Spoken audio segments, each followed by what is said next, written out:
I had Valenti still too. Oh, yeah? Yeah. Oh, see, that's my first job for the longest, it was great. Oh, there's nobody else in there though, is there? No, Oh, but the live stream. oh. Yeah.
All right, we are ready on this side. All right, call the meeting of the CAC to order at 6:31. Is there anybody from the public who would like to make a comment on anything not on the agenda? Can we do roll call first? Yeah. Okay, we can do that, Thank you. if you would please. Erin Gill, who's not present, Frank Kinsella, not present, Robert Sippel, Present. Allison Falwell, present, Lauren Lewis, Present. Raj Banat, not present, Kathy Sutherland, here, Dan Kenny, Here. Steve Mink, not present, Lonnie Wong Bassett, not present, Justin Fields, Here. Mara Burton, not present, Edward Von Rennen. Present. We have a quorum. Thank you. Now, do we have any public comment? There are none. There are none. Okay. Approval of the minutes. I'll make a motion. Second. You do a roll call vote, please.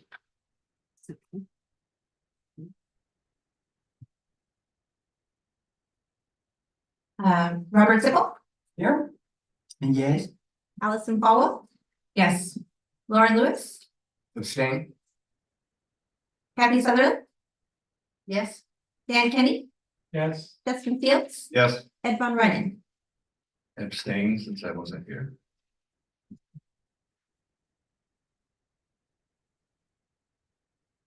Is that short? It passed. Right. It passed. I'm going to skip an opening report. And move on to presentation of board approved open space authority fiscal year. Justina.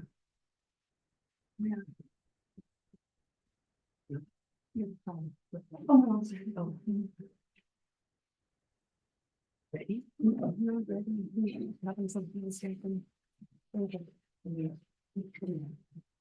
Justina, before you begin, is there any Yes. way we can get a little more air in here? We've done what we can. Okay, I was promise. asked. Appreciate it. Okay, Can we maybe have one more fan? Do you think we could take one out of the other room? Or we Oh, have it we'll bring, outwards? I'll go get a fan. Oh, thank you. Said, you don't want to go in the heat pump. That's what he used to say. Sorry.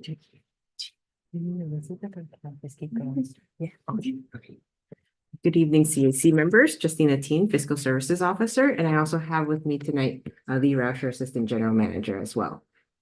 So tonight, we're excited to present to the committee the authority's fiscal year 24-25 budget and annual work plan. And then I'll just quickly turn it over to Lee. Thank you, Justina. So Lee Rauscher, Assistant General Manager, and sorry, we'll direct all the fans here. Good evening. No problem, no problem. Apologize. Before we dive in too deep to the details of the fiscal year 24-25 budget and work plan, I want to set a little context and just give you a little bit of background about how we arrived at the budget and work plan for this fiscal year. And I want to start off by saying just how proud we are of what this efficient and effective mission-driven agency has accomplished for nature and the people in Santa Clara Valley in our first 30 years. And to note that our work is not done. One of Andrea's favorite quotes, I think, and a stunning photograph, the Open Space Authority is in the business of forever. Nature is not a nice to have, but it's an essential element of our life support system and our community's quality of life. In 2011, before the passage of Measure Q, the amount of open space the agency had protected and was responsible for managing was about 12,000 acres. Today, the acreage of open space lands the authority has acquired and is responsible for managing in perpetuity has increased to 30,000 acres, which is about triple of that original acreage in just 13 years. And we will see this increase even more in the next few years. And we'll be doing this all in an area where it's the most expensive to acquire, manage, and maintain public lands.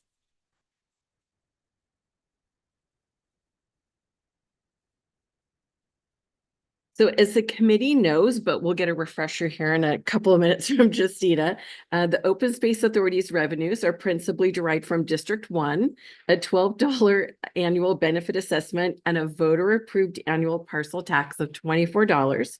Measure Q was approved was approved in 2014, was then extended by voters as Measure T in 2020 with no increase. So it's still that same $24.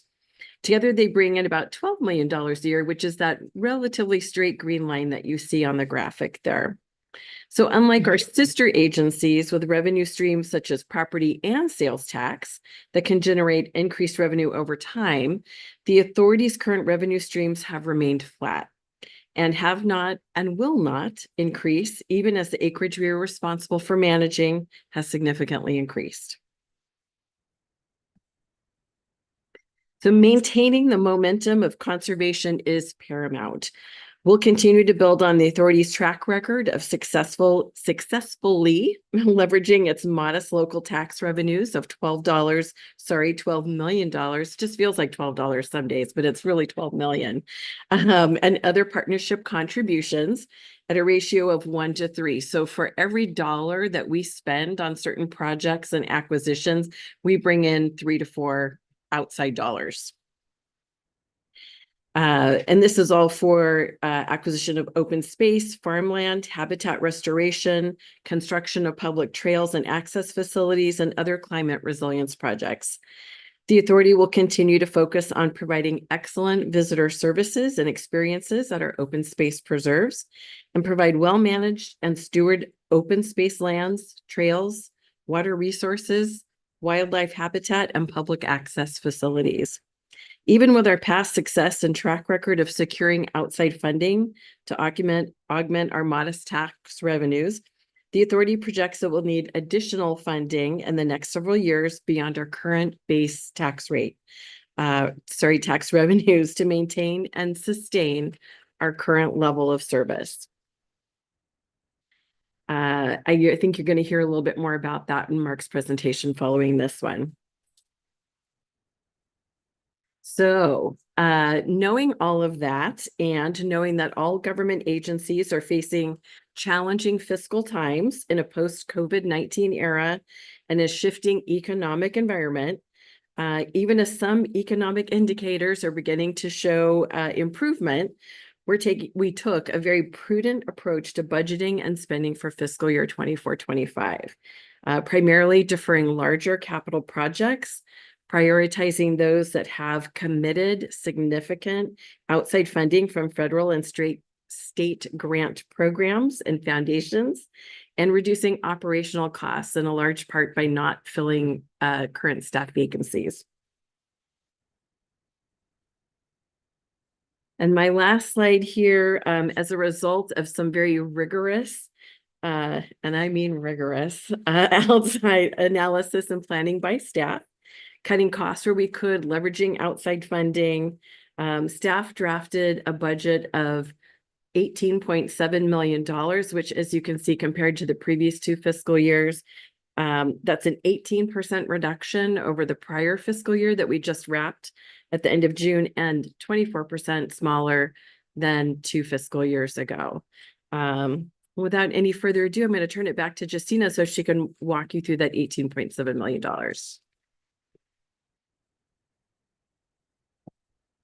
Thank you, Lee. Now to provide a general overview of the priorities and work plan as approved by the board on June 13th. Most of the work, the priority, the projects, and the programmatic work would be delivered through these program areas. And in the administrative operations department, the admin department will continue to focus on long-term financial sustainability and succession planning, investment in staff, the board, committees, such as the CAC, would allow the agency to reap the benefits of developing the next generation of leaders.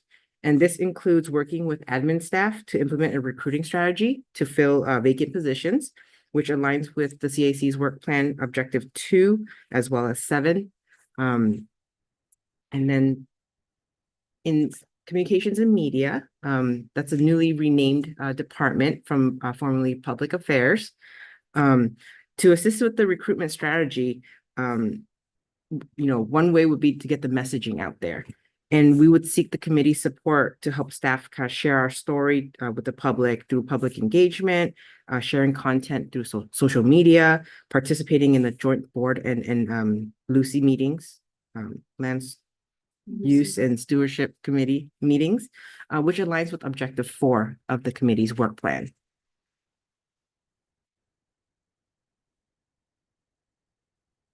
Next, in the Conservation and Strategic Partnerships Department, some of the projects in our approved work plan aligns with offering, we would anticipate offering a urban grant program solicitation, and we'll look to the CAC to assist with any updates to the guidelines, as well as participate in the review and recommendations of the grant proposals, which are objectives 5 and 6 of the CAC work plan. So that would kind of help support our agency work plan in that way. And in field operations, for the next fiscal year, with Mayano Yakima, Coyote Ridge, as well as Rancho Cañada de Oro, the Yagas Creek Day Use Area opened to the public, staff would encourage the CAC to attend inter-post training and new volunteer orientation. So as staff reaches out and evaluates new outreach venues, we could ask that CAC to take part in those programs and activities. And that would align with objective 1. And additionally, the next department, that's natural resources. For long-range planning, that would mostly comprise of Coyote Valley Conservation Areas master planning.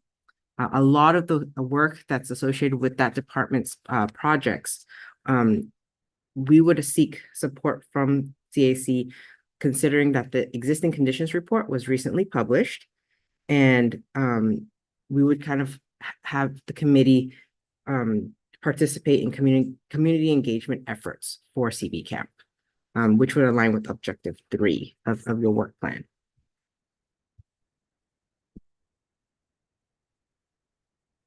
And then now natural resources. The Natural Resources Department will continue to host a number of restoration events that they would welcome the CAC to join, as well as spread the word. But a lot of projects that are associated with it include at Fisher's Creek, as well as Spreckles. They have several events, and those are announced via also through our, the volunteers' newsletters as well.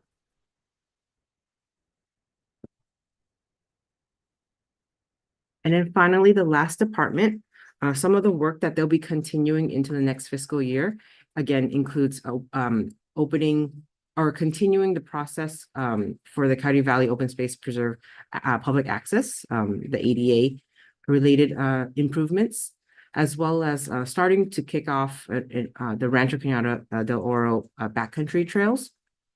And then there's also going to be a few GIS related projects and some beginning stages of more public access improvements.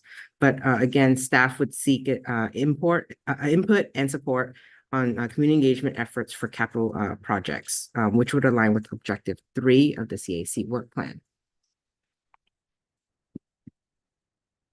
Any questions so far about how the committee's work plan might align with the agency's projects and programs for the next fiscal year?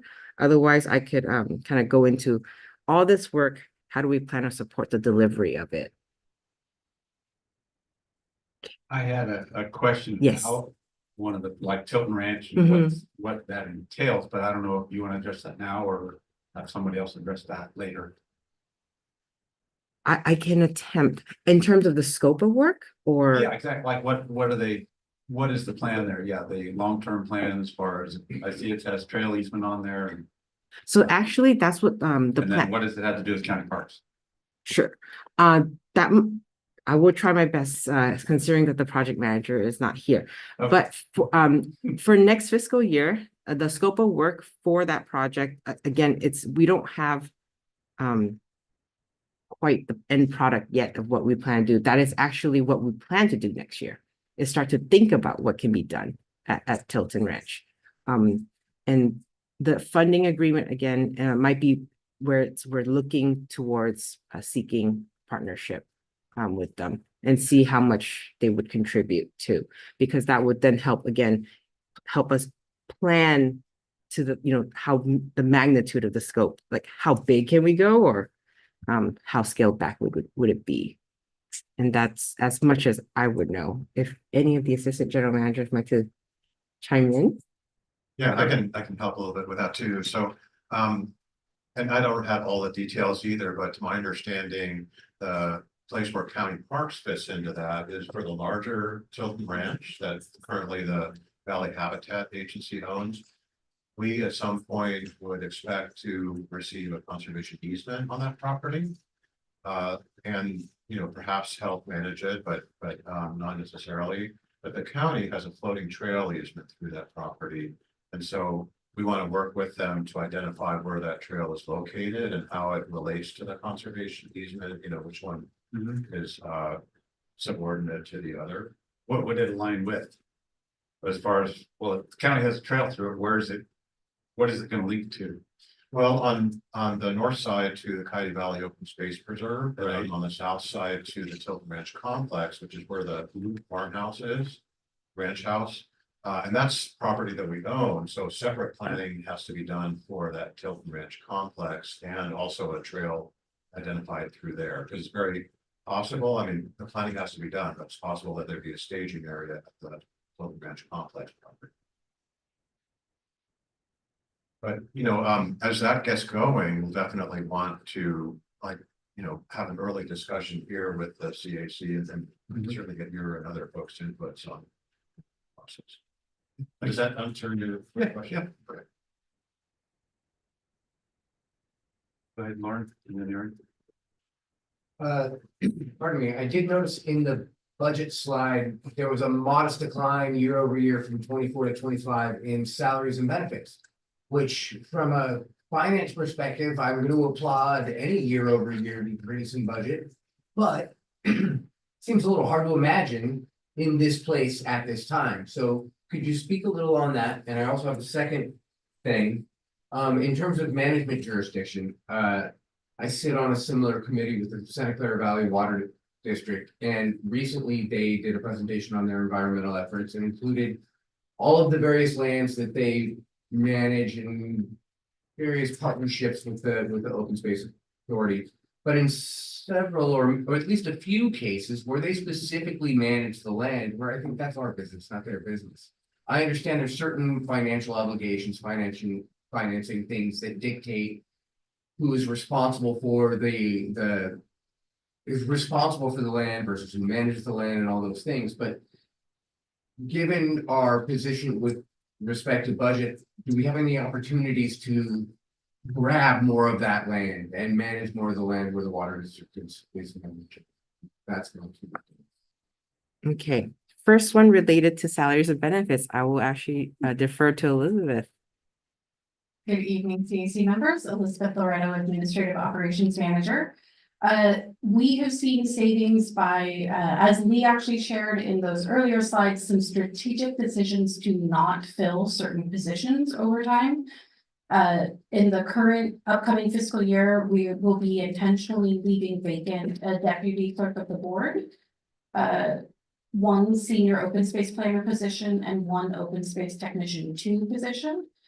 So those 3 positions sitting vacant, as well as actually kind of the outcome of the transition as Matt Freeman retired and kind of where we promoted certain people into new positions, but chose not to backfill and things like that. That has helped us net that.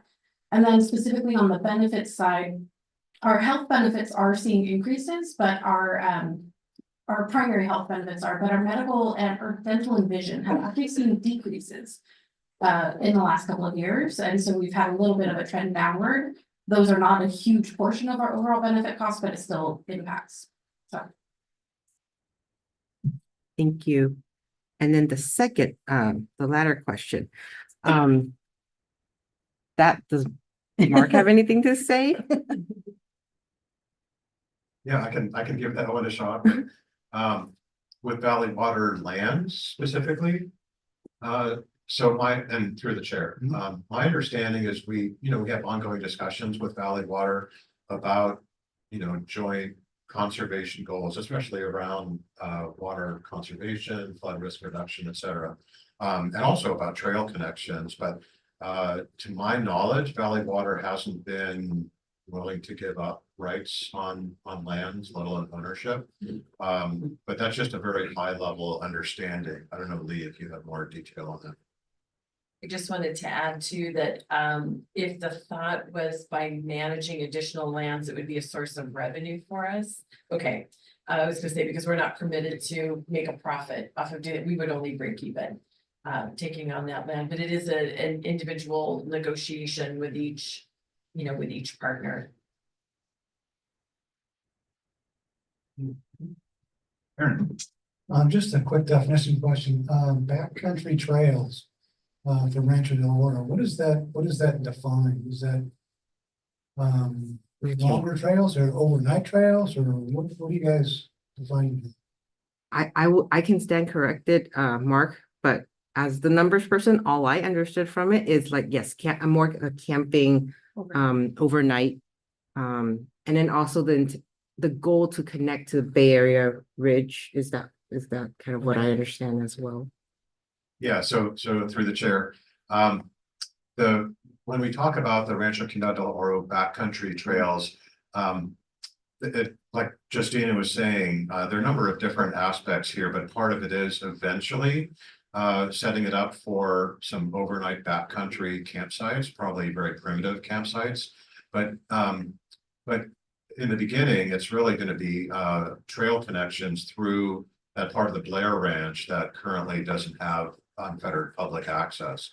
So with the new bridge at Rancho Quindío del Oro at the staging area, that opens up that ADA trail, and that will provide the access to those backcountry trails. So that's sort of the follow-on step to what we did with the ribbon cutting earlier this year. So it's a stepping stone to having the Bay Area Ridge Trail. Yeah. Able to go ahead and multi-day use. And then there would be a dedication for the Bay Area Ridge Trail for a portion of that trail as well. Yeah. Wonderful, thank you. Question. Yes, go ahead. If I can ask two questions and you can tell me to zip it and wait until later. The first one is, I think, kind of piggybacking on what Lauren said, looking at the data year over year, there's now a trend, right? Which is that the expenditures or the, you guys are trying to decrease your expenditures every year again. It's a great effort, but at the same time, you've got a trend in the opposite direction, which is that you're managing more land and more resources. And there's an inflection point, right? And so my question is kind of like, where is that inflection point? Are we there? And if we're not there, or even if we are, like, what are the thoughts about what subsequent years would be like and how we can halt, if not reverse, that trend? My second question is a much more narrow question, which is, how is it determined in the work plan that a new website built? Because that's a pretty significant chunk of change. How is it determined that a new website was going to be built, and what was why was that need identified, and how was that need identified?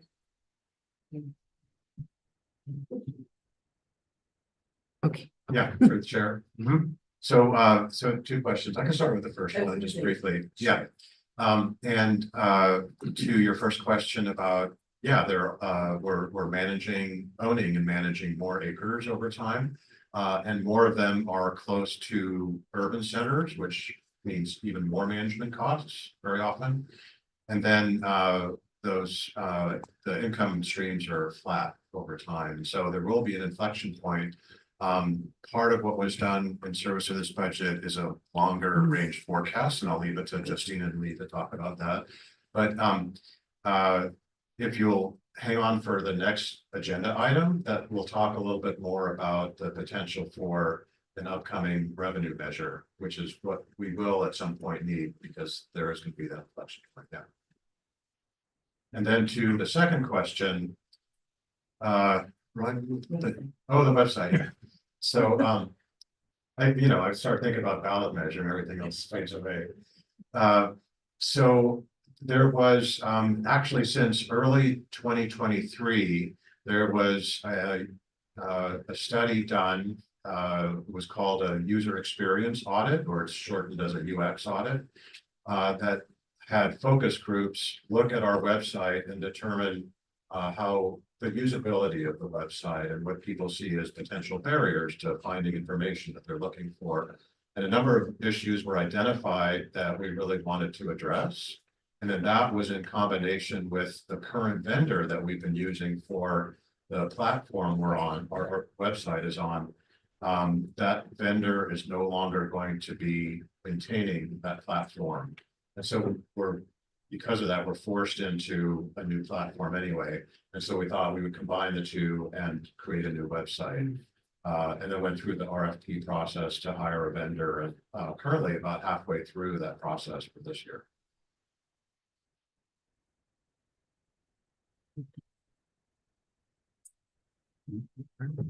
Just in terms of the capital outlays for both the 22, 23 and into the 24 season, was a good portion of that expenditure increase capital assets?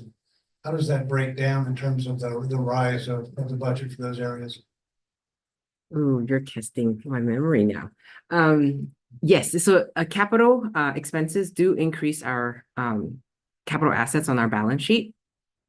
Percentage wise, I would have to go back to calculate, because not only just capital improvements, but just the land acquisitions itself also would increase as well. I was trying to identify as capital not improvements there, but actually assets such as equipment, which it seems that OSA has done a large purchase of newer equipment. So I would think that'd be more durable over time and have a longer lifespan. Like be able to bridge over areas that are a little bit weaker in terms of revenue and Got it. expenditures. So for our accounting books, anything over 5,000 in terms of equipment would be considered an asset. Typically, most of the time it would be vehicles that we purchase. Equipment wise, hand tools, they tend to be under 5,000. They just becomes consumables. And then nowadays, I mean, back when I started working, computers were being tracked as assets, but now they're just, $100, $200. Okay. So equipment wise, other than vehicles, and furniture, if we make a large furniture purchase, but very few equipment gets logged into as a capital Okay. purchase. Because land management is very capital intensive in terms of it's very expensive. So I mean, through my experience right now, I'm running a tractor that's $14,000 a month. So Yeah, so I'm mostly, thinking things vehicles. are really expensive Yep. these days. So I guess my question is that are we equipped for a duration of time to go ahead and bridge over these times? So, and whenever you feel you're gonna have to go ahead and replace that equipment, whether it's Bobcats or whatever it might be, or tractors, all those types of things, they're all expensive. So I'd imagine that you can bridge quite a distance with the newer equipment you have, and the maintenance programs you have. Yeah, I do know that our field operations manager is an equipment mechanic operator, also manages the timeline of when to phase replacements very well. Off the top of my head, we have made a few equipment purchases over the past few years, Yeah. but there are some projects that just also we are just renting as well, where it, the Makes sense. analysis of cost to versus rent. Makes sense. Yeah, for just a short-term, small projects. Thank you. More questions thus far? Okay, You can proceed. so now to the numbers. Hopefully a little bit more of my forte. But all the work that the board had approved, what staff is planning to engage with, how are we gonna pay for it? That. So as Lee had mentioned in the beginning, we do have several funds, and just to kind of provide an overview, just to refresh. District 1 is a benefit assessment. It brings in about 4.2 million, and that's coming from a $12 per parcel tax. The type of expenses that it typically pays for includes salaries, non-discretionary administrative costs, such as utilities, and then fuel for the fleet. But then it would cover also any election costs, mitigation services. So those are typically land that we manage for other agencies, that we incur costs, it'll pay for it, we'll get reimbursed from those other agencies later. As well as, some capital purchases and acquisitions. Measure T, the successor to Measure Q, it's a parcel tax. It's a $24 per parcel, which brings in about 8 million per fiscal year. What it can pay for is heavily aligned with the expenditure plan. In our expenditure plan, there are 4 major categories. First one is associated with acquisitions, anything to protect working lands. The next one is water resources. So any restoration projects are related to ponds, streams. Those are all could be funded by Measure Q or Measure T. The third category is our broadest category. It's basically any expenses that are related to opening new preserves or maintaining our current preserves, as well as not just the maintaining, but the delivery of operations, which includes funding volunteer program, funding the environmental educational program. Basically a lot of stewardship work that has to do with our land. And then the last category is our competitive grant program. So it's the money that we would receive from Measure T. We would set aside some funds, and every so often we would solicit and issue a grant cycle with the money that we've set aside. So those are the 4 types of major expense categories that Measure T can fund.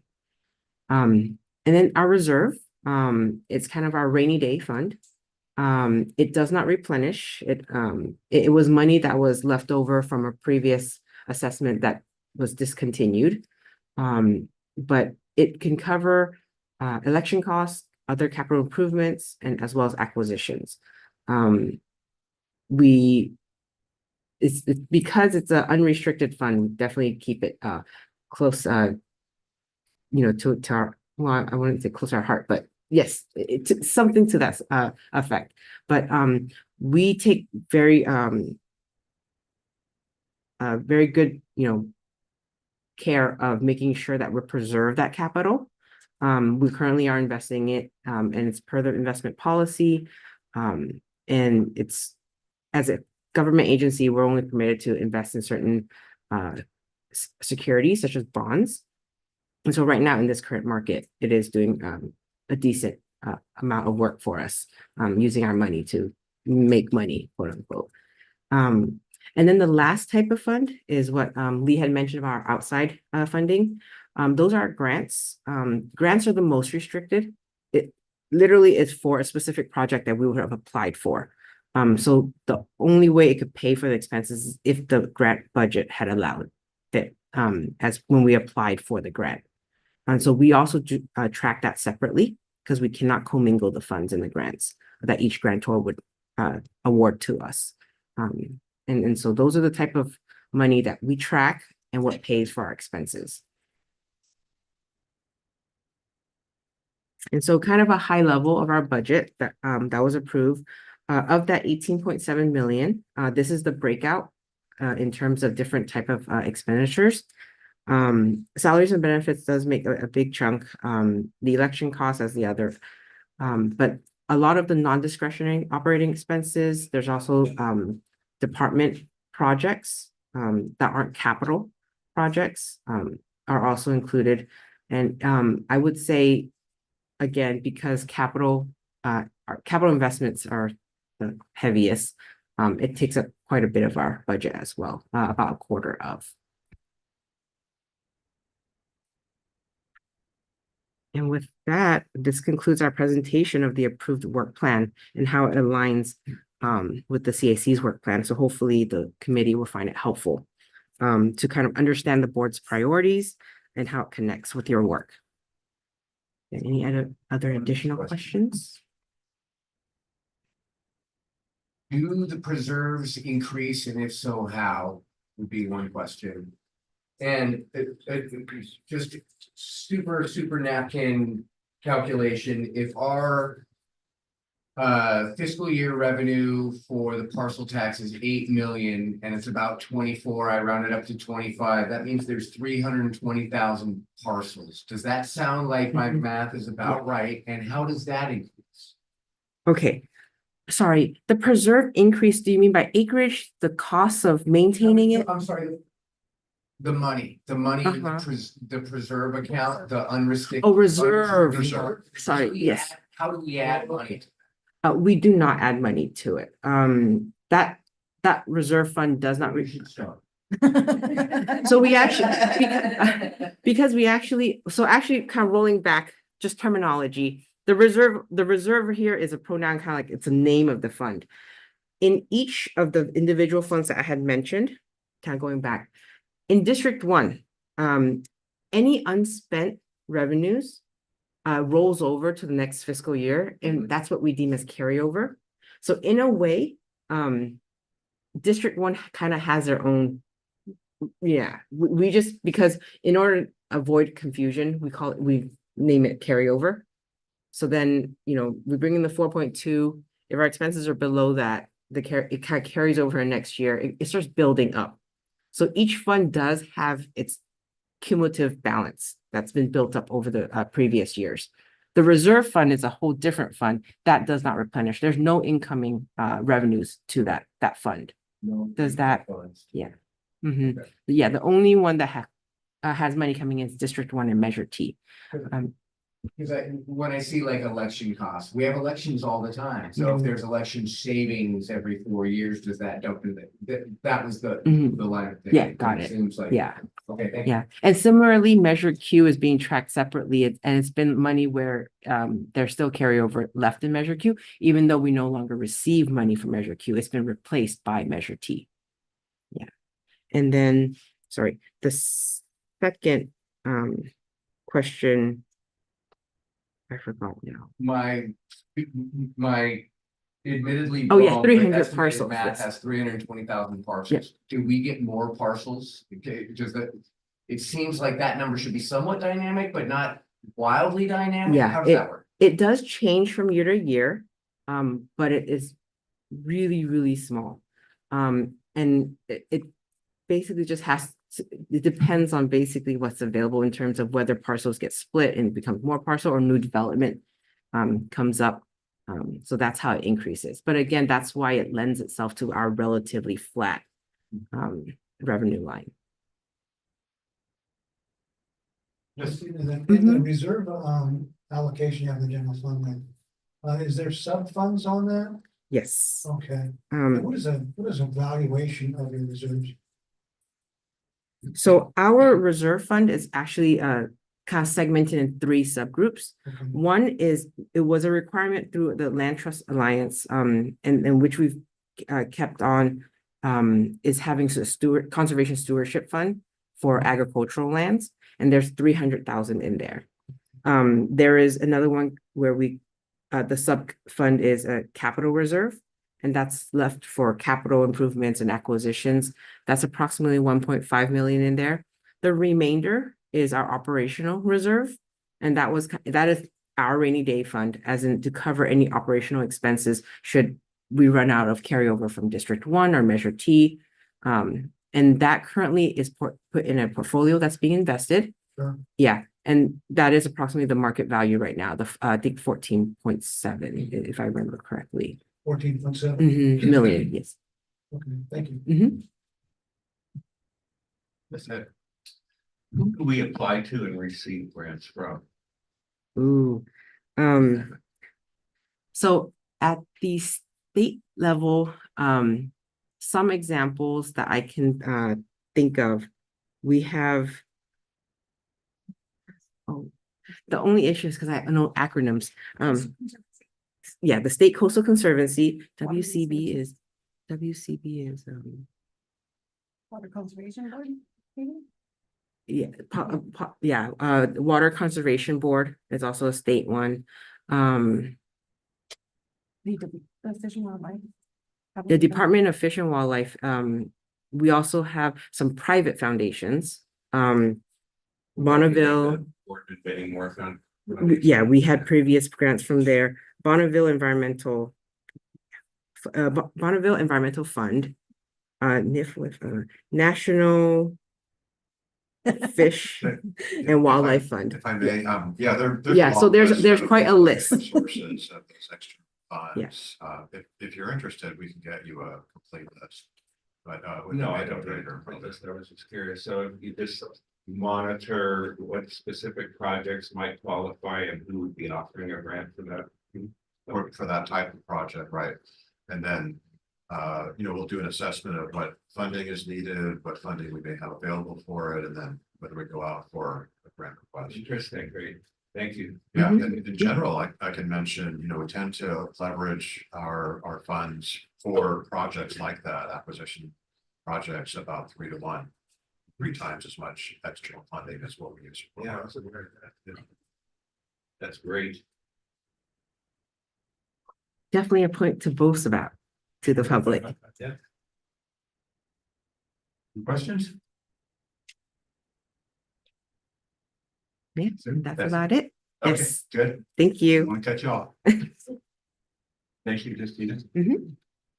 Mark, update on discussions from the board, ad hoc committee on financial sustainability and enabling act amendments.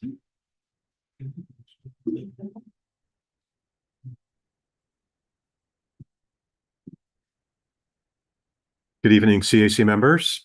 I think I got it. There we go. That works. So I have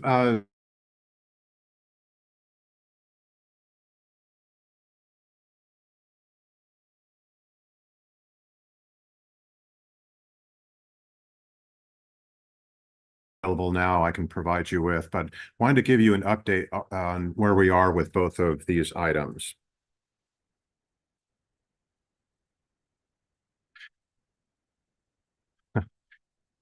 So for the first item, and you've got a little bit of background in your board packets, but there's not a whole lot there. But as I believe you're aware, there's been quite a bit of research done by staff and through the board's ad hoc committee on financial sustainability these past 6-8 months or so. The dates are in the board packet on considering a ballot measure for this November ballot that would potentially provide us with more funding. And to the earlier point made about an inflection point where our 9-year forecast is showing rising costs over time. At some point, the agency would need additional funds to manage the larger amounts of land that we're taking care of for the public and because of rising costs. And so the ad hoc committee considered especially a 1 cent per building square foot parcel tax. That was the main vehicle that was being considered.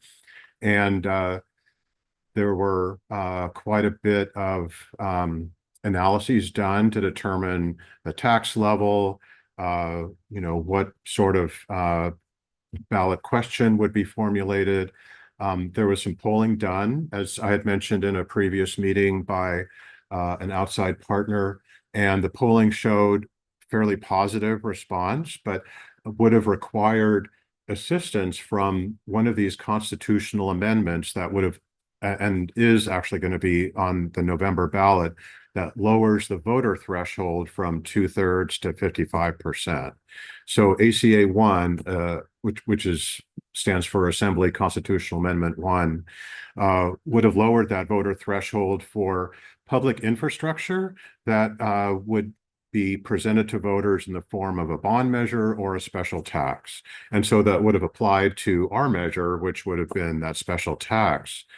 However, in the meantime, we learned, in fact, we learned this the day after the last CAC meeting when we talked about this briefly, that the assembly member who floated ACA 1 and got that approved through the legislature, there was polling done on ACA 1, and it showed that the special taxes provision within that constitutional amendment was not exciting voters, that the constitutional amendment would do a lot better if it was just focused on bond measures, which is something that voters tend to like more.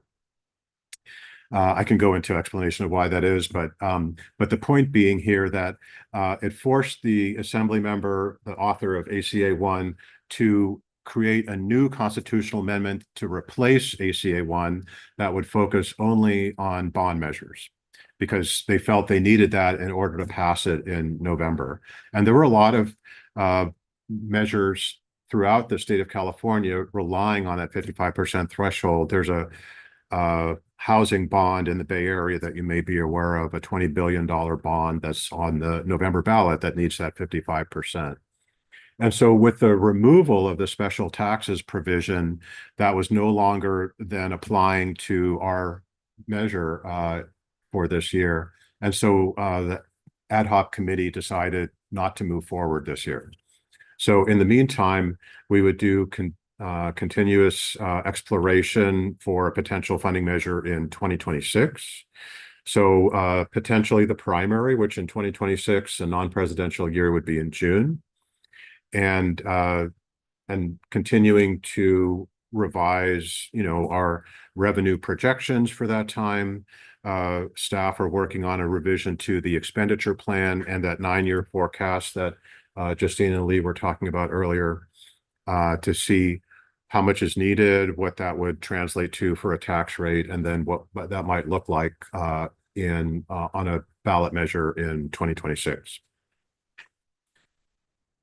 So that's kind of where that part stands. So before I go into ACA 13 and the business roundtable measure, I just wanted to see if there were any questions.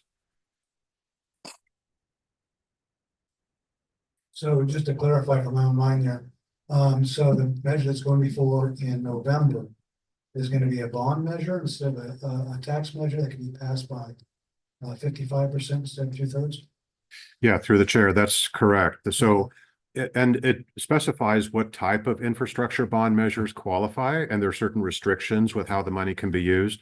But the $20 billion bond measure that I was mentioning, it's a Bay Area-wide housing bond, and that would be able to take advantage of the 55% threshold. Yeah. Thank you.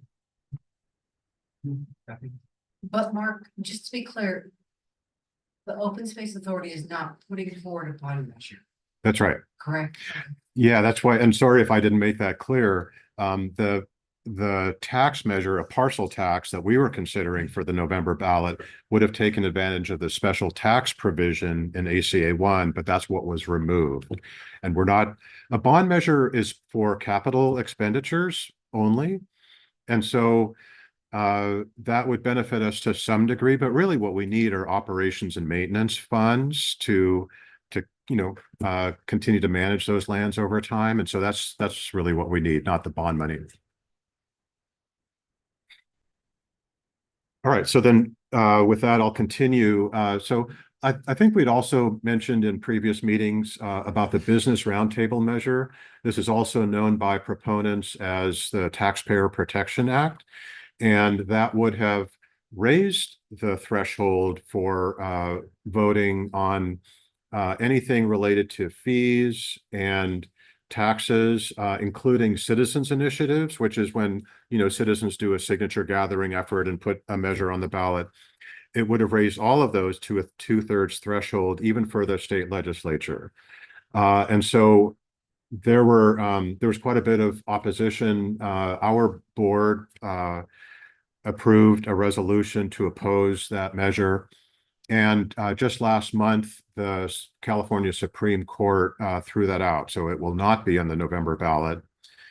However, ACA 13, which is Assembly Constitutional Amendment 13, which the California legislature placed on the November ballot, in part to push back on that business roundtable measure, ACA 13 would have required the same threshold for its passage as it would have required of other measures. So it would have said the business roundtable measure needs 2/3 to pass, not just 50% plus 1. So ACA 13 will still be on the November ballot, and there may be other measures in the future that it will apply to, but right now it's just kind of there by itself. So that's the other update we had on the constitutional amendments that could have, especially with the business roundtable measure, had it been on the November ballot, that could have affected some of our future revenue options too. want to clarify my mind, then your operations and maintenance budget is roughly 18%. Is that a correct number? Lee is, Well, is it 18 or 19%? I looked at the graph, but I can't remember. Let me see if I can pull that up for you in just a second. Justina unfortunately walked out with your notes, but let me see if I can access that if that's fine. Yes. Again, being kind of the new kid on the block, and with limited understanding of your world, I mean, the parcel tax is applied to the parcel regardless of how large it is, right? And so what have the discussions, or have there been discussions about, in a future state, the idea of a kind of a tax based on, you know, is it a commercial property? Is it a residential property? There's the idea of some of these big commercial properties only paying $24 when the small homeowner is also paying the same thing, feels a little bit unbalanced. And this may be a really naive question, but I'm just curious on like what the history of that discussion has been in the open space and where folks stand on that. yeah, no, I think it's a great question. And through the chair, you're correct that the current parcel tax measure Q and that now measure T that we have for the $8 million roughly a year of revenue, that's a flat tax, no matter the size of the parcel, no matter of the ownership or how it is used, just $24 for everybody. And the uniformity clause in our Enabling Act has consistently required us to charge the same for every parcel. However, what we were looking at for this coming November before the ad hoc committee decided to pull it from the ballot was a 1 cent per building square foot parcel tax. So it's still applied the same to every parcel, but it's based on how much development there is on a given parcel. So that would make it much more progressive in the sense that you're talking about, where, you know, for 1 cent per building square foot, the average homeowner with a 1,600 square foot home would be charged $16 a year. And the landowner with the largest development footprint in our jurisdiction would have been Cisco Systems, and they would have been paying, not to pick on them, right? But they're, but it's just, the data shows that they would have been paying on the some tens of thousands of dollars per year based on the footprint that they have. And then many other landowners in between, of course. And so, yeah, much more emphasis on businesses that, you know, we would think tend to have greater impact on the environment, and not so much of a charge to individual homeowners, especially for small homes when, you know, they have less ability to afford tax. So that's a big reason why we were looking at that building per square foot type of tax, because we're still allowed to do that. And I'll show you in a moment some of the amendments to our Enabling Act we're considering, which would then additionally give exemptions to people that are over 65 or have low income that they can prove. So then that makes it even further a progressive type of measure. Sorry. What type of revenue would you expect on a measure like that? So the 1 cent per building square foot based on the parcels and development area would have brought in something like 9 million, roughly 9 million a year. And that's in addition to the. That would be in addition to current revenue. That's right.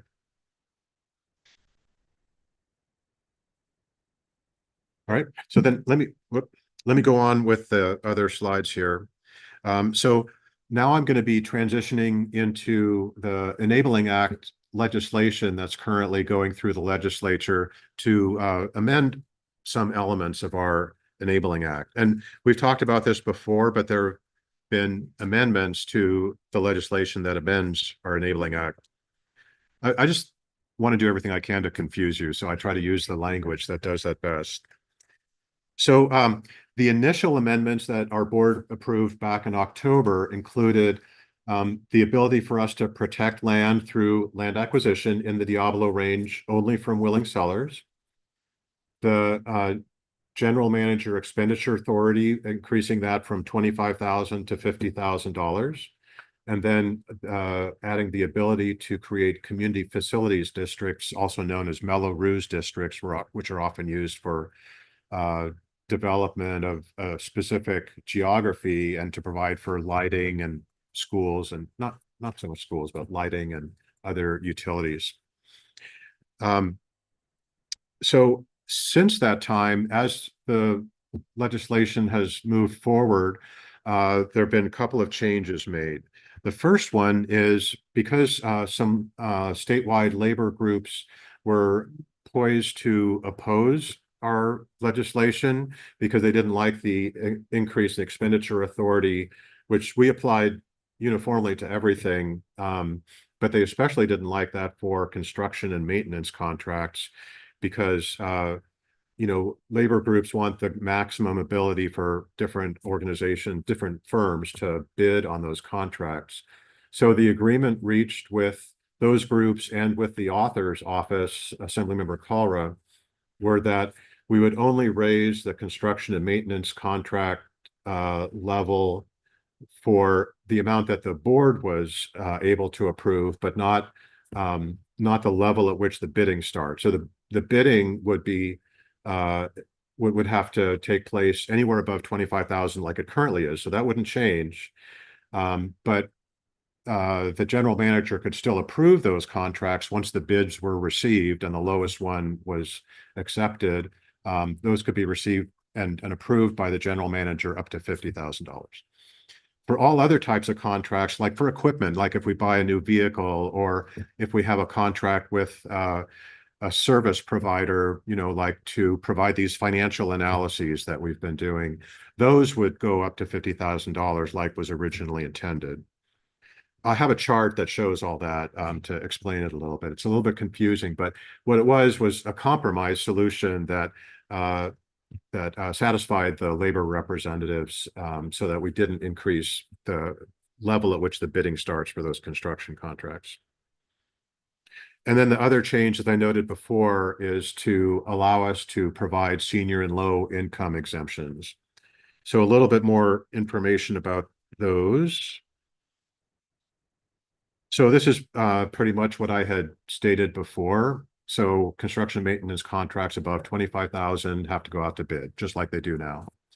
And then other contracts we could raise the threshold for going to bid to $50,000.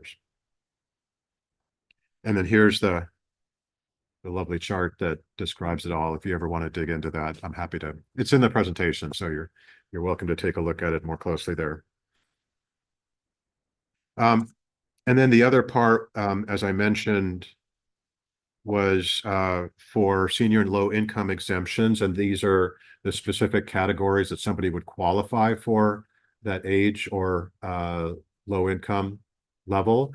And those are the exact definitions that are used for all sorts of other measures like schools that have bond measures or other fundraising legislation. They use those same qualifiers. And so we used those because we knew that would relatively ensure passage because legislators were already familiar with it. So we just used the same language. And so that has all worked really well. The legislation went through the Senate Local Government Committee before they took recess, so back in June.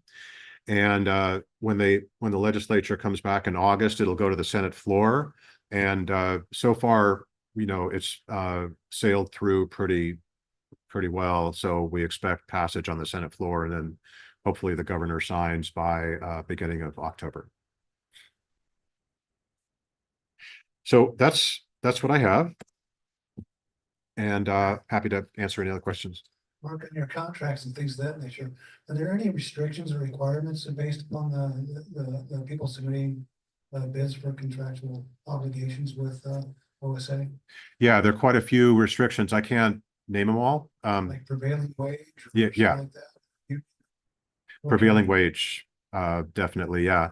And then for construction contracts, we're required to go with the lowest bid.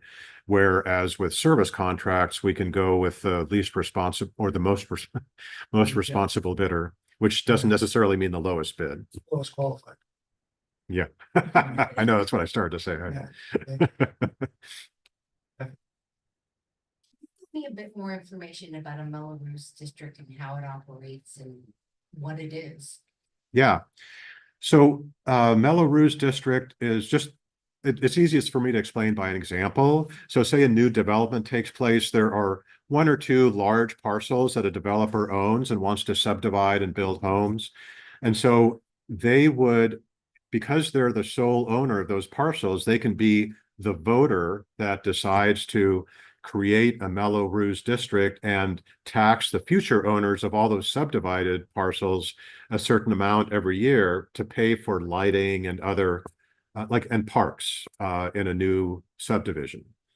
So that's how it's typically used, but we would be able to apply that if we were to say acquire a new property, say just by way of example, up in the East San Jose Hills. And there were a number of homes surrounding that area that would have, better trail access and maybe more protection from flooding because of the protection that we provided. We could propose a ballot measure to that group of homeowners. And if they were to vote it in, I don't know what the threshold is, if it's 50% or 2/3. But if they would approve that, then they would be taxed that amount and we would use that to help manage that property. So, but it's limited to a specific geographical area, it wouldn't be for our whole jurisdiction. And then are the funds earmarked for that jurisdiction too? Exactly. They're earmarked for just management of that property, if that's what the voters approve. Yeah. So I guess the benefit to the people who live in that district is that they would be able, the organization would be able to provide services and improvements to their physical space without them having to do it individually. Well, yeah, and the improvements would be to, like the Open Space Authority generally does, to say a rural area adjacent to that neighborhood, not to the neighborhood itself. And they would accrue benefits more directly than people throughout the jurisdiction would. So, but it doesn't mean that they have exclusive access to the trails or anything like that, right? Yeah. Mark, the first bullet point on things that were approved in October, amendments that were approved, it said acquisition in Diablo Range. Right. And you mentioned willing sellers only. That's right. Does that mean there's no eminent domain to be used there? That's right. That's written into the legislation. And that's right. That doesn't apply elsewhere then, but just in the Diablo Range, specifically east of Coyote Ridge. Okay. And that was. Just to clarify. Oh, I was yeah. Curious about that. No, sir. Good question. And that was specifically requested by Senator Cortese. Okay. And yeah. Next question.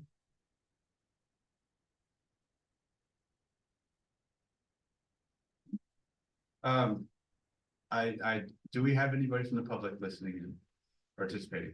Because I forgot after the last topic to ask. As did I. So if there is nobody, then I won't ask right now. If there's any public comment. Are there any members of the public who would wish to comment on this particular item? Please raise your hand. There are none. Okay.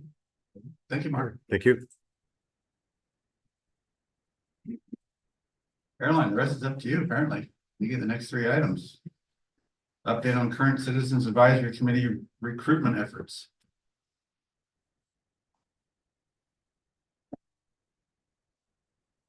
Thank you. Too many hats to wear tonight. I'm Caroline Hernandez, clerk of the board. And this item is an update on our current CAC recruitment efforts. So as you may be aware, we currently have 2 vacancies on the committee. District 6, which was previously held by our colleague Ray Mueller, That seat has been vacant since February 15th, 2024, when he emailed his resignation letter to the authority. And the other seat is the at-large position previously held by Peter Pham. And Mr. Pham vacated the position on April 3rd, 2023. And as noted up on the screen, these are the two portions of the jurisdiction that each member would represent respectively. So District 6 here, and then our at-large representative could be anywhere within the jurisdiction.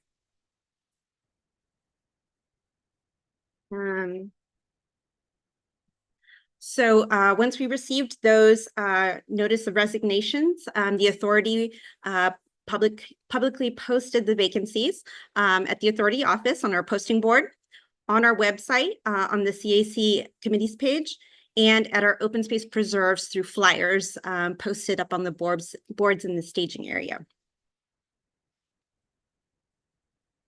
And so as the two seats have been vacant for longer than the prescribed 45-day period listed in the CAC handbook, staff have utilized a few different techniques for casting a wider net and to bring more visibility to the committee. And that would be through media advisory, social media posts, and LinkedIn. So we had the San Jose Mercury News published an article on June 23rd, 2024, after it picked up a media advisory put out by our communications team. And the article described the vacancies for both CAC and our expenditure plans oversight committee, both of which also has several vacancies, in order to promote those vacancies to their distribution. So this was pretty exciting. You might recognize the face on this screen. Our first committee spotlight went live on the news webpage on the website last week on Thursday, July 18th.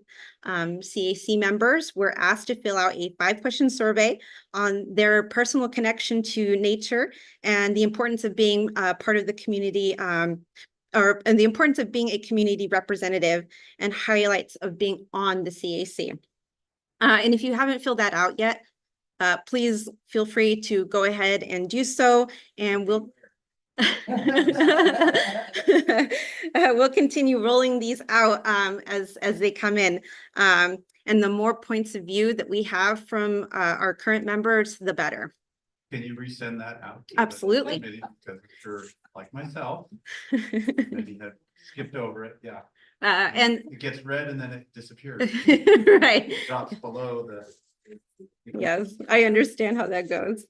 And then a couple of high resolution photos of yourself and your activities out in nature would be great. And then, of course, recruitment on LinkedIn for easy sharing of each other's networks. So we have this great little campaign going on right now on LinkedIn. So our recommendation to you tonight is please continue sharing. Please talk about your personal experiences on the CAC to those of to your networks, and then join us at community outreach events. That's a great way to meet people and to talk about your role, your personal volunteering experience on the with the authority and on the CAC. And then hopefully this presentation will also serve as a bit of an invite to any curious community members who might be watching and on the fence about joining a volunteer committee. So with that, I will turn it back to you, Chair, for any questions. Not so much a question, but a suggestion, and by giving a suggestion, I don't want to imply that you're not doing this, because I've seen that you are, like firsthand, but I do want to stress that the bulletin board postings at the open space and at the preserves, I know I've seen them, so I know you're doing that, but keep it up. That's how you got me, and because I think you have a uniquely interested audience there. Also, hammer the volunteers, like, you know, again, I see it in the fence post and everything else, but keep doing that because, again, I think that's where the most interested audiences are. They'll care about you. Thank you. Can you remind me who the director of six is? Director Mike Potter. Curious. And I then, know who the directors are, I just don't know. right, and during the last redistricting process, his district boundaries shrunk a little bit, so I see. it's a dense district, Got but it. smaller in boundary size. Gotcha. Mhm. Any more questions? Okay, good work. Thank you. Any questions from the public? Regarding this issue? Deputy. If there are any members of the public who wish to comment on this particular item, please raise your hand. There are none. Any wish to volunteer? To be on the CAC? Okay. Next item. Work plan kickoff for trainings. Just leave that 1 second. Let my deputy catch up. You trained by fire?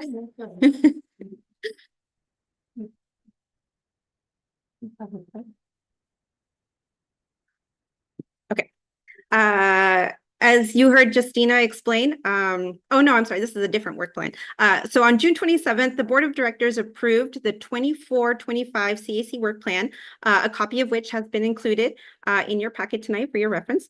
For this particular, I'm sorry, this is still Caroline Hernandez, Clerk of the Board. For this particular item, staff wanted to provide the CAC members with some potential development opportunities in fulfillment of Work Plan Objective 7, complete external trainings identified by CAC leadership and supported by staff. In your packets, you'll find a list of trainings provided mostly by the California Special Districts Association, which have some relevance to your role here, either via governance trainings, JEDIA principles, advocacy, or outreach. And some of these trainings are provided as webinars, which are facilitated by a live instructor at a set meeting time. So it's kind of like being in a classroom with others. And these webinars usually provide opportunities to interact with the instructor with question and answer period. There are also on-demand webinars, which are pre-recorded and are available for anytime viewing. Staff listed the time of each of these trainings, or the time that it would take to complete each of these trainings. And there's a description in Exhibit C as well. You've also been provided a catalog of the entire suite of trainings provided by the California Special District Association, just so you can get an idea of the breadth of trainings that are available. And we are a member of the CSDA. So a small budget has also been allocated to cover the cost of trainings.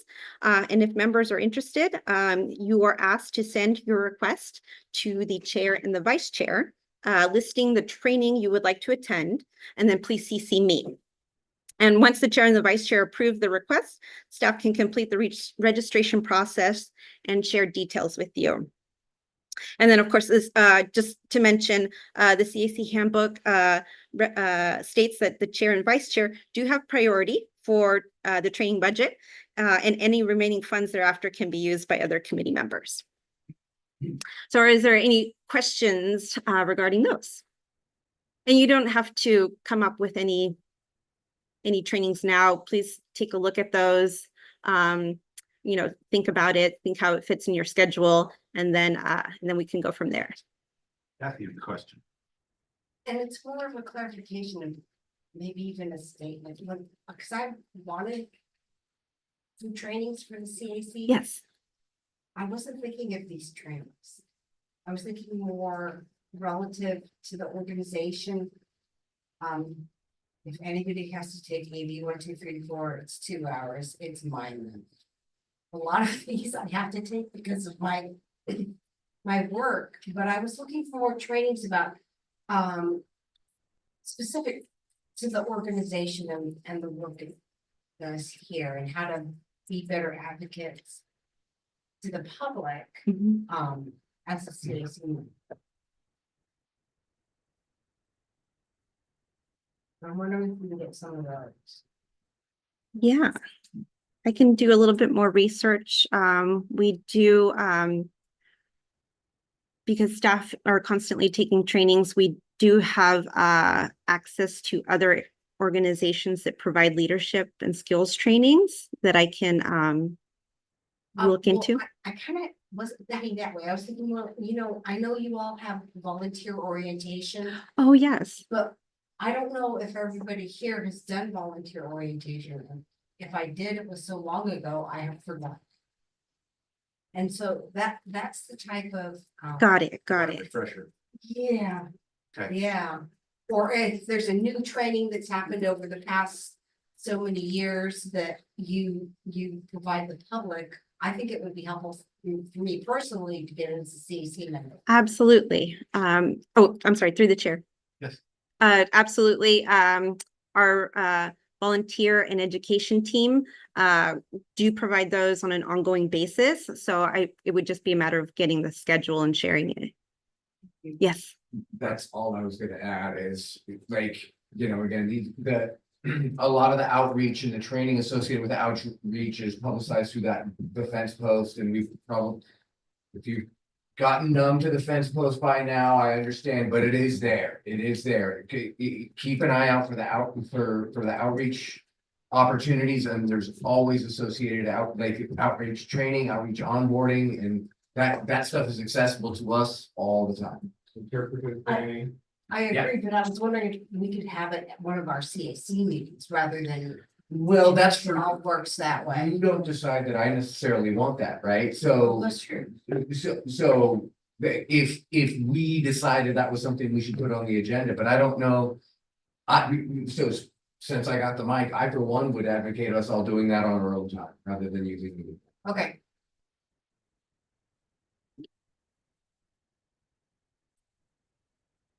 Any other questions?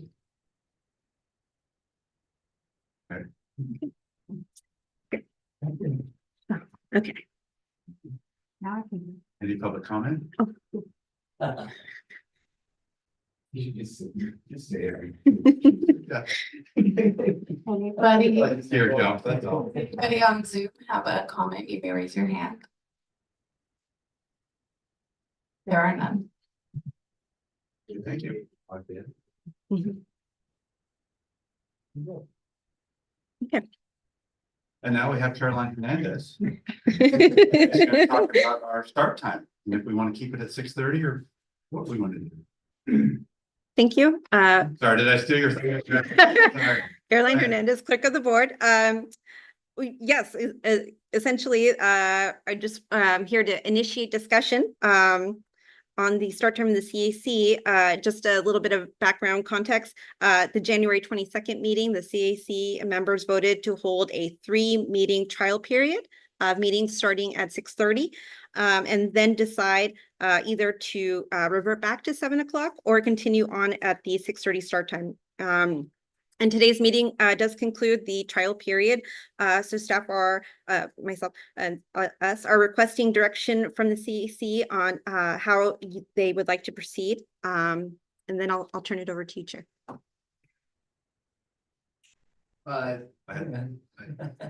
Oh, sorry, so, just by means of feedback. My main concern was, again, we have vacancies, we've had longstanding vacancies, so I want the start time to be as inclusive as possible. While acknowledging that no matter what you're gonna create inconveniences for people, whether you move it one way or another. So I just want it to be as inclusive as possible. I personally thought that moving it in might hurt people with respect to traffic and getting here from work. I personally have not found it to be that big of a deal, so just wanted, as somebody who is a little bit resistant, I wanted to provide the feedback that it's been kind of okay. But my main goal remains to make it as inclusive as possible, not about me. Good for you and yourself. You're impartial. I hear what he's saying. I don't have any problem with the change. It works for me, but I did hear some comments outside school's out right now. And so when school comes back in, it may affect the time, meaning there might be moms and dads and whoever taking kids to and from school. So I would say keep it where it's at right now, but be open or mindful of that situation. So we may change it later. Anybody else want to weigh in on this? Yeah, no, the 6:30 is good. I'd actually go ahead and see if a suggestion of 6 o'clock would work for people say.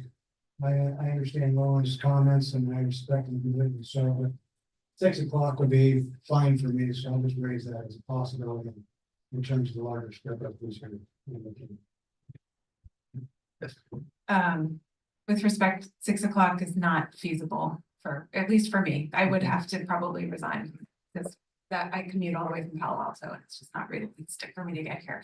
But I can crunch to 6:30 and it's been working great because I think the 7 o'clock start time resulted in getting home later in the evening.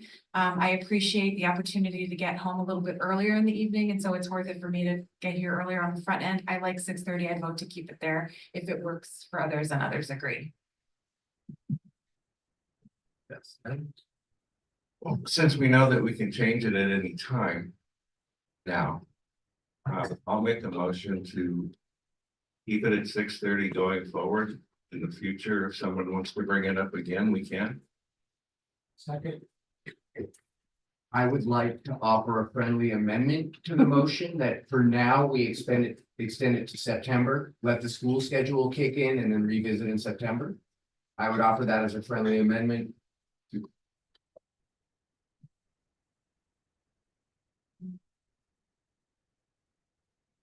I think if we can bring it up at any time in the future, as it has been already, then we should just. Change it now and bring it up again in the future. If there's a problem. I have a question for the clerk.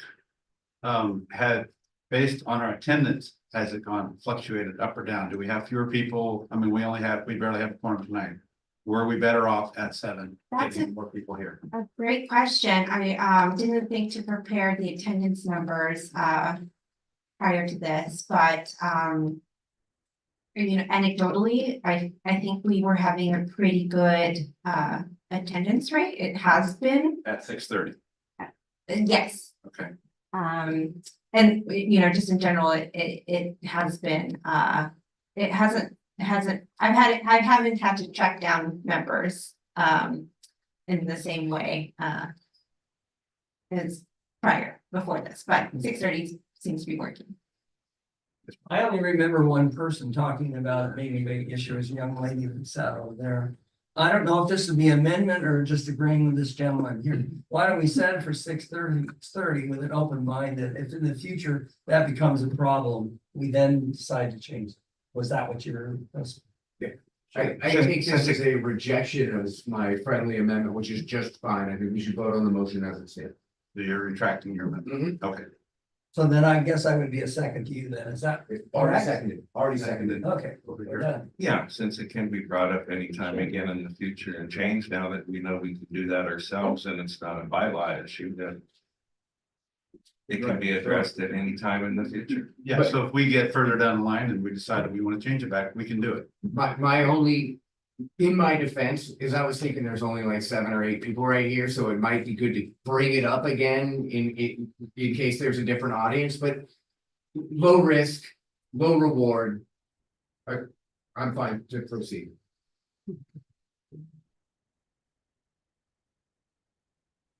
We good? Any more discussion? Discussion, she was trying to chime in for the vote.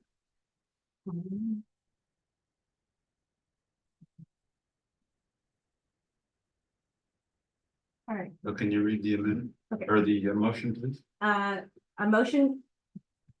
motion made by Edward Runyon to move the meeting start time to 6:30 PM and allow for an amendment to move the start time to 7 in the future as needed, seconded by Dan Kenny. As a clerical point, through the chair, I believe it was just to change the time, not specifically to 7.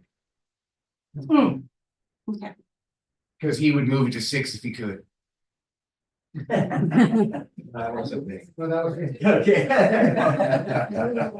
But I'm always making jokes, always making jokes.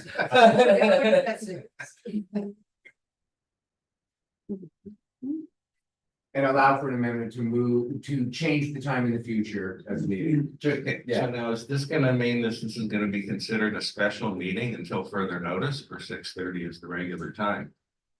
And we are calling it a special meeting because we published the meetings for the entire year at 7 o'clock a year ago. Okay. So yes, it would be designated a special meeting For the rest of the for the rest of the calendar year. year. Yeah, Just correct. for the rest of the year, Correct. and then the regular meeting time. And then next it year, would- if it goes that way. Yes. Okay. Thank you.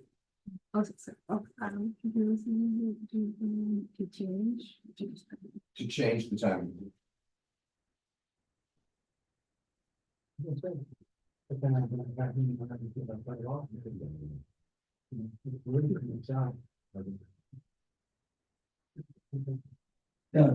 Yep. That's it. Vote. Very good. Roll call vote, please. Karen Gill, Aye.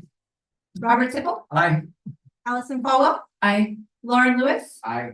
Kathy Sutherland. Aye. Dan Kenny, Aye. Justin Fields, Aye. Ed Von Renen. Aye.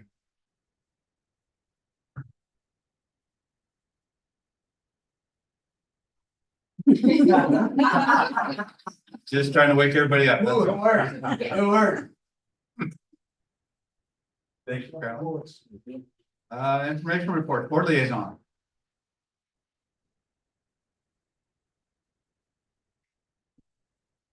You good with that? Good evening, and it was exciting to listen to your questions that you posed to staff regarding our finances. And it's just, staff is doing an excellent job on educating about the difference between all the different avenues and revenue that we need in our future. So, just a couple of quick comments, because most of what the board covered has already been covered by Mark. One of the questions this evening had to do with where do our grants come from? And Mark, I'm gonna let you jump in on this one. The county had an agriculture fund that they gave us a grant for, and the deadline for that was recently extended.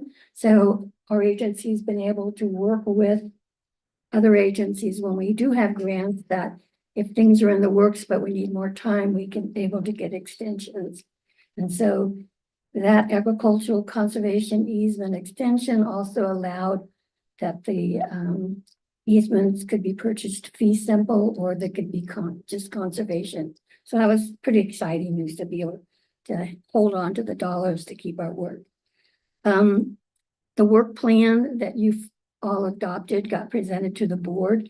And one of the suggestions that I asked the board to add to your, more so your activities and plans, is to arrange some tours of the lands that we've acquired that have not yet been opened. I don't know how many of you have been out to Palazzo Ridge. That's out by Gilroy Hot Springs.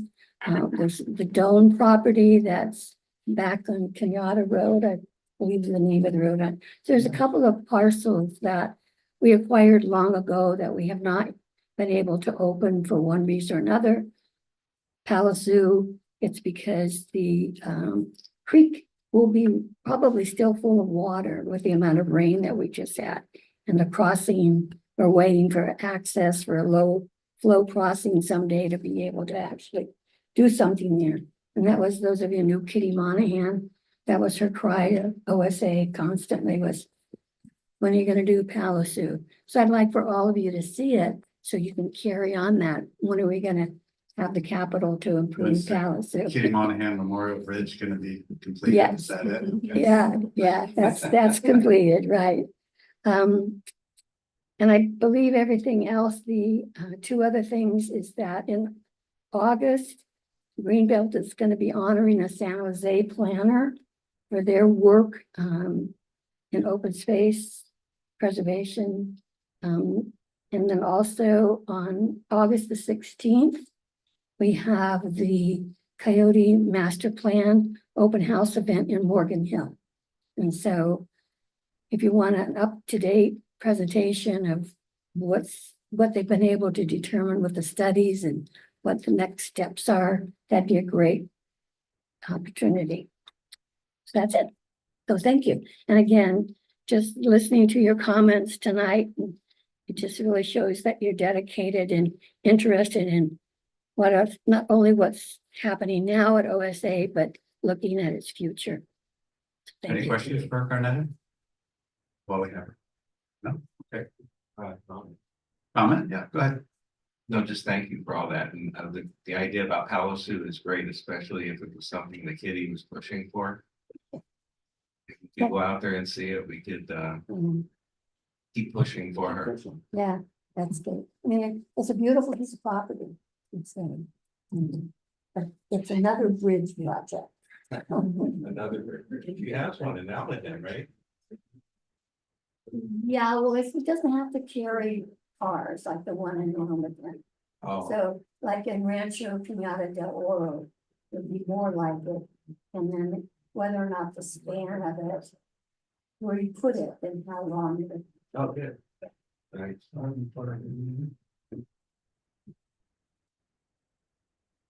Anybody else? General manager, staff report. Right, good evening again, CAC members. I have a brief update for you, and actually it's a plea for assistance.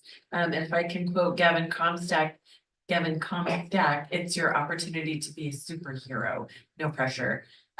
We do have several outreach events going on within this next month or so, and well, first off to thank, so Allison and Kathy, I know you're covering several. We've got Ed is covering at least one, and we have several openings, especially while one of our volunteer staff is going to be on vacation. We're looking for some help a few places on National Night Out, which is August the 6th. At Thousand Oaks Park, Bellevue Park, Solari Park, Seven Trees, and a neighborhood association, I think. Then we've got on August 12th, an event at River Oaks, August 22nd, Bramblewood, and August 26th, Cahill. I'm hoping those are parks because he gave me one word on those for descriptors. I have these written down, and if I have maybe tempted your curiosity a little bit, I'd be happy to share in writing these requests. And then, as you know, Caroline sends a recap of the meeting out to everybody via email, so you'll get it in writing in that way too. But we would love to have some help to get these next few outreach events covered if that's of interest to you. And with that, I'll pass it to Mark. Thank you. Good evening again, CAC members. So just a couple of quick updates. Director Annabelle already mentioned the August 16th open house in Morgan Hill for the Coyote Valley Master Planning. That's going to be in coordination with the free concert series in Morgan Hill. So anybody that happens to live downtown, you know, would love to see you there. What's the date of that again? It's Morgan, the date. The date is the 16th. August of August, yeah, and it's at the community center. There will be 2 more open houses coming up. The dates still have to be scheduled for those, but they'll likely be at San Jose. So lots of public engagement that way. And then I wanted to mention that thanks to great work from Elizabeth on recruitment, we've got 2 new staff members.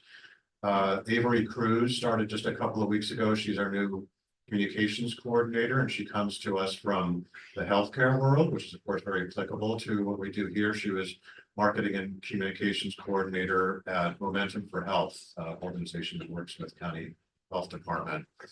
And also recently hired Monica Nanez. She's our external funding coordinator, so working on incoming grants with Megan.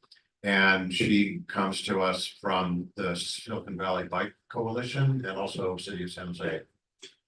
So great people, and I'm sure you'll get to meet them at some point in the future.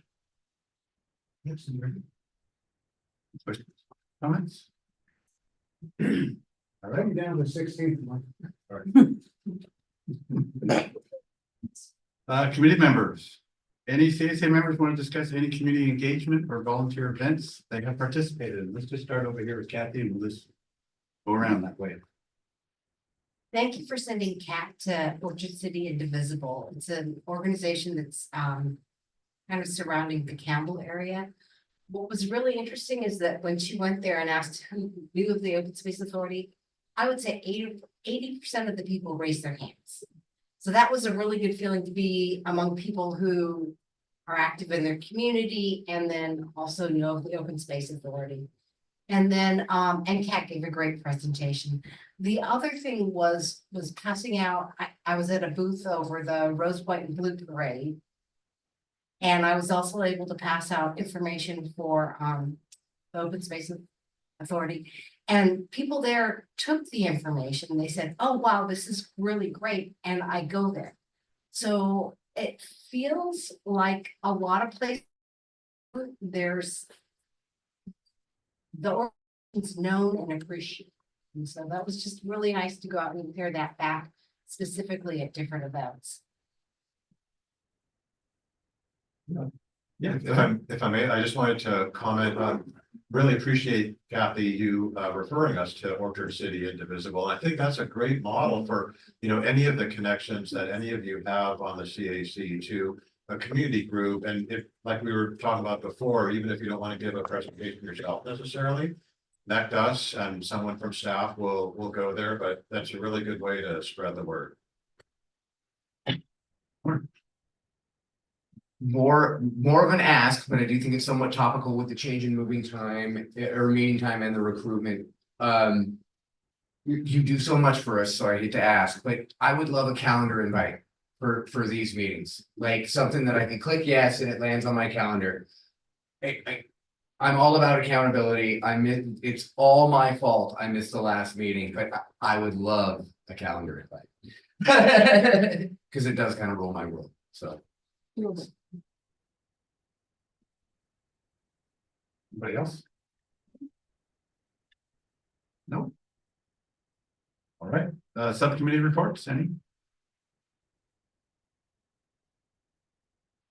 All right, well, that is it.